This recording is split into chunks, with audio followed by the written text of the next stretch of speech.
President Trump's tariffs have become a lucrative revenue stream for the U.S., but now there are new questions about what that money will be used for and how helpful it could be to pay down America's growing national debt.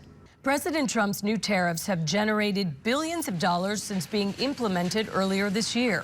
If they stay in place, they could bring in $2.4 trillion over the next decade. That's according to the budget lab at Yale. Money that we raise from tariffs goes in what's called the general fund, which is just kind of a catch-all fund that Treasury runs. Ernie Tedeschi is the director of economics for the budget lab at Yale and says it's up to Congress to decide how to put that money to use. Republican Senator Josh Hawley introduced legislation that would use some of the revenue to send rebate checks to Americans. President Trump has said the tariffs will help America eliminate its massive debt. Tariffs are making our country very rich again, and we'll be able to take care of our debt.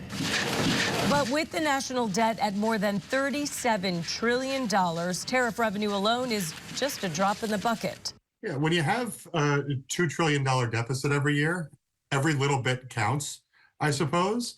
But if you're going to actually make a dent, you have to touch the largest pieces of the pie, which is interest, entitlements, and defense. Christopher Hodge is an economist who used to work at the Treasury. He notes the revenue tariffs bring in could decline if President Trump's other goal from tariffs come to fruition. More U.S. companies reshoring their manufacturing. You can't have tariffs solve all of your policy problems. They can't raise additional revenue and also be protectionist. Those things are, by definition, in conflict. Tariffs' long-term impact could also depend on who's in the White House next. The next president is not similarly inclined to keep these tariffs. We're not looking at $1 trillion in additional funds. We're looking at something significantly less. If a Democrat won the White House next, it doesn't mean all of Trump's tariffs would necessarily go away. Hodge points out that President Biden kept some of the tariffs that were imposed during President Trump's first term. The potential future revenue from tariffs could also be impacted by the Supreme Court.